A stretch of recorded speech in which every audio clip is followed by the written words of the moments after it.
नमस्कार मित्रांनो, मुरांबा मालिकेच्या आजच्या भागामध्ये सर्वजण हॉस्पिटलला आलेले असतात आणि अक्षयवर उपचार चालू असतात। तेव्हा सीमा विचारते की अभि त्या माणसाच्या गाडीचा काही पत्ता वगैरे लागला की नाही। तेव्हा लगेच रेवाला धक्का बसतो। तेव्हा अभि नाही म्हणतो तर आनंद म्हणतो की पोलीस अजून चौकशी करतातच। तेव्हा लगेच पार्वती आजी म्हणते की त्याला असे सोडायचे नाही। त्यावर लगेच रेवा ही रडण्याचं नाटक करते आणि आयाजी माझे मन मला सांगते की आपला अक्षय नक्की लवकर बरा होईल। तेव्हा सर्वजण रेवाकडेच बघत असतात। त्यानंतर इकडे अक्षयवर ट्रीटमेंट ही उपचार चालू असतात।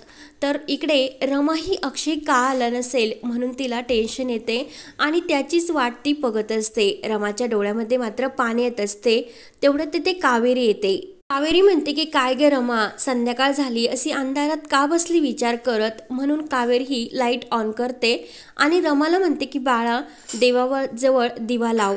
तेव्हा रमा उठते आणि देवाजवळ दिवा लावत देवाला प्रार्थना करते की देवा यांना कुठेही असून दे पण सुखरूप राहून दे। यांच्या मनामध्ये माझ्याविषयी काही भावना असतील की नाही आणि त्यांच्या मनातील माझ्याविषयीच्या भावना मला समजल्या, पण हे माझ्यापासून कितीही लांब असले तरी सुद्धा तू त्यांना सुखरूप ठेव रे बाबा।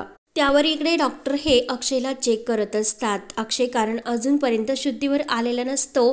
त्यानंतर इकडे कावेरी रमाला म्हणते की सीमाला एकदा फोन लावून बघू का। तेव्हा लगेच रमाला खूप राग येतो आणि रमा म्हणते की आई आपल्याला सुद्धा काही किंमत असतेच। म्हणून कावेरीच्या हातातील मोबाईल जोराने ती फेकून देते। ती वेडेसारखी येते, तुझ्या जावई बाप्पूंची वाट बघते, ते आले का इथे, त्यामुळे तू त्यांना इतकं महत्त्व देऊ नकोस।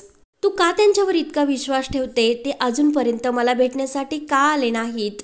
मी त्यांच्यावर विश्वास ठेवला, माझी अवस्था अशी झाली, तू त्यांच्यावर विश्वास ठेवू नको।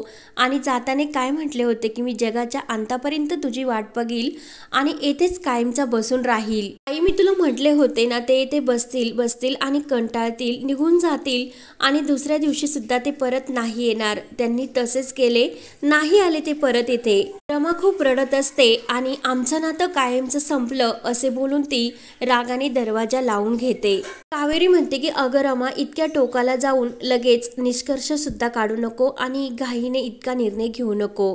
तेव्हा रमाला खूप वाईट वाटते। रमा म्हणते की एका क्षणात होत्याचे नव्हते झाले। आपण समोरच्यावर कितीही प्रेम करा, कितीही साता समुद्राच्या पलीकडे जाऊन, पण होत्याचे नव्हते होऊन एका क्षणात ते सर्व नातेही तुटून गेले। त्यानंतर इकडे सीमा आणि रेवा ह्या अक्षयजवळ बसलेले असतात। एका हातात सीमाचा हात असतो आणि दुसऱ्या हातामध्ये ही रेवाने अक्षयचा हात धरलेला असतो। तर सीमा म्हणते की अक्षय बाळा तुला काही होणार नाही।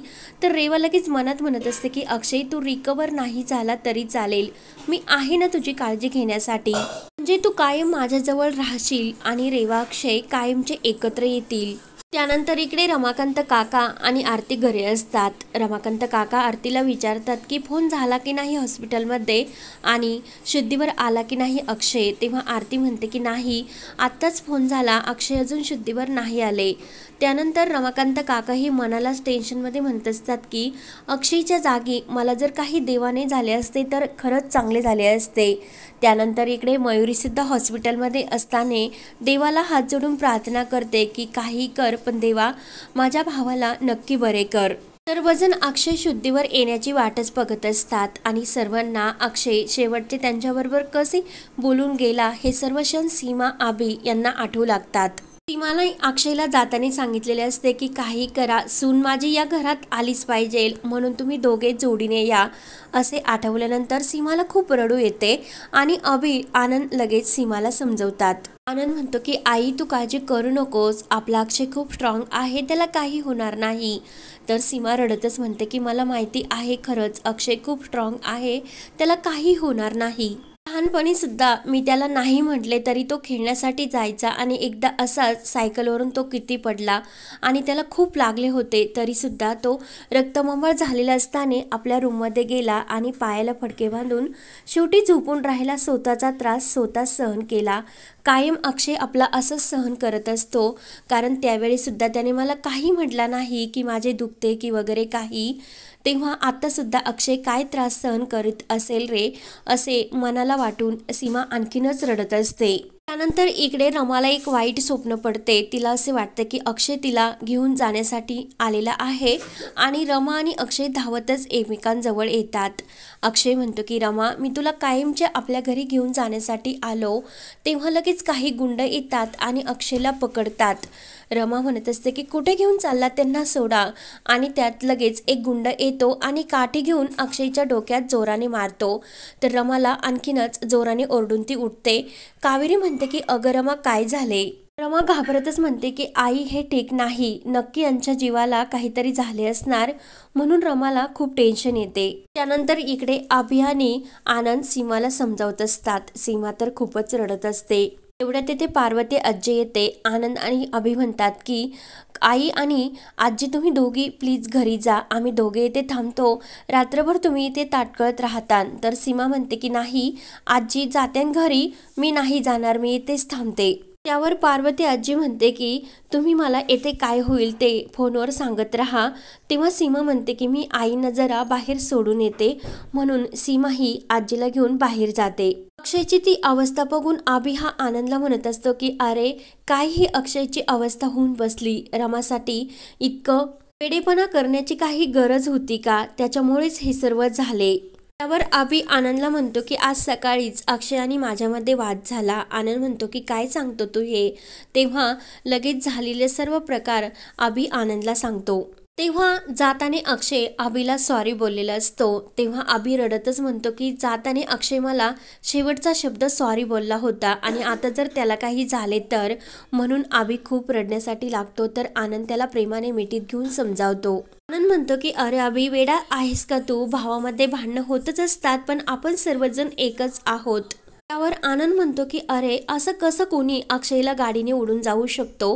तेवढ्यात लगेच सीमा येते आणि सीमा लगेच म्हणते की हो, आपण त्या माणसाला शोधून काढूयात आणि त्याला असे सोडायचे नाही। ही पद्धत आहे का त्याची गाडी चालवण्याची? आपण त्याला शोधून त्याला पोलिसांमध्ये नक्कीच देऊ। तेव्हा अभि म्हणतो की फक्त आपल्या अक्षयला आता बरे होऊन द्या, मी नंतर सर्व काही व्यवस्थित करतो। तेव्हा सीमा म्हणते की माझी चूक झाली, तो जात होता रमाला भेटण्यासाठी, पण मीच म्हटले की आज नको जाऊ, तू उद्या जा, म्हणून ह्या सर्वाला मीच कारणीभूत आहे। मी जर असे बोलले नसते तर आज अक्षयवर ही वेळ नसती आली, म्हणून सीमाला खूप रडण्यासाठी येते।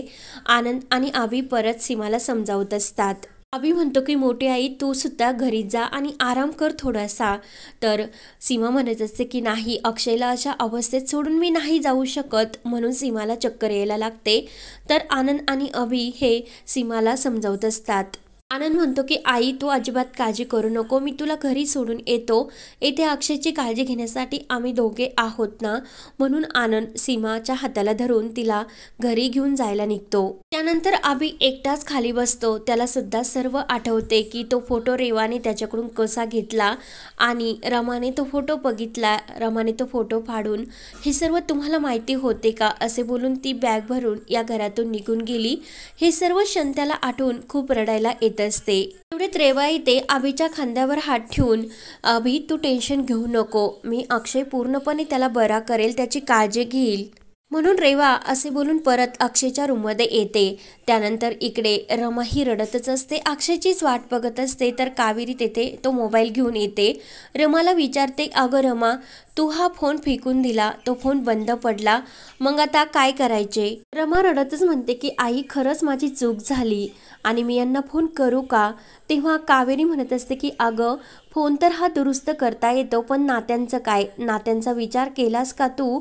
आणि आपल्याच माणसांना फोन करण्यासाठी का विचारायचे? तू त्यांना फोन कर आणि ते जर चुकले असेल तर त्याचा जाब त्यांना विचार, पण असा आबोला मात्र धरू नकोस। रमा म्हणते की हो आई, मी त्यांना लगेच फोन करते, कारण मला खूप अस्वस्थ वाटते की त्यांना काहीतरी झाले, असेच माझ्या मनाला खाते। तेव्हा रमा लगेच अक्षयला फोन लावते आणि अक्षयचा फोन देते। अक्षयच्या रूममध्येच असतो आणि रेवा त्याच्याजवळ बसलेली असते। रेवा अक्षयचा फोन घेते आणि हॅलो बोलते। तर रमाला रेवाचा आवाज ऐकून आणखीनच धक्का बसतो। तेव्हा रमा म्हणते की तू का उचलला त्यांचा फोन आणि तू तिथे काय करतेस? तेव्हा रेवा म्हणत असते की अगं, तो झोपलेला आहे, तुझं काही काम वगैरे आहे का?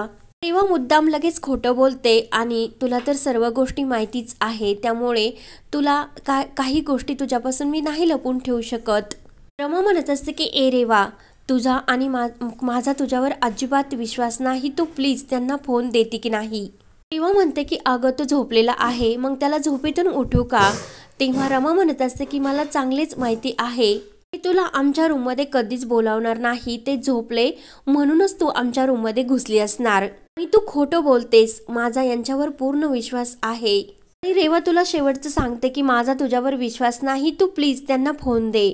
तेव्हा लगेच रेवा म्हणते की अगं तुझा माझ्यावर विश्वास असो किंवा नाही त्याचा मला काहीच फरक पडणार नाही. तेव्हा रमा फोन कट करते आणि खूप रडत असते. त्यानंतर इकडे रेवा ही कॉल हिस्ट्रीमधून तो रमाचा आलेला कॉलसुद्धा डिलीट करते, म्हणजे रमाचा फोन आला नाही हे कुणालाच समजणार नाही. तेवढ्यात लगेच अक्षयला शुद्ध येते आणि तो रमा असे जोरात ओरडतो. तेव्हा लगेच अक्षयच्या चेहऱ्याला धरते आणि रेवा असे म्हणत असते. अक्षय तरी म्हणतो की रमा, रेवा म्हणत असते की रेवा. इकडे रमा सुद्धा खूप रडत असते आणि हा भाग येथे संपतो. पुढील भागामध्ये अक्षयला शुद्ध येते आणि सीमा तेथेच असते.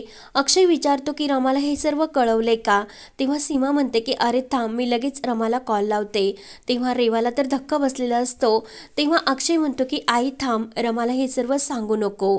त्यानंतर इकडे रमा घाईने मुकादमांच्या घरी येत असते अक्षयच्या काळजीने.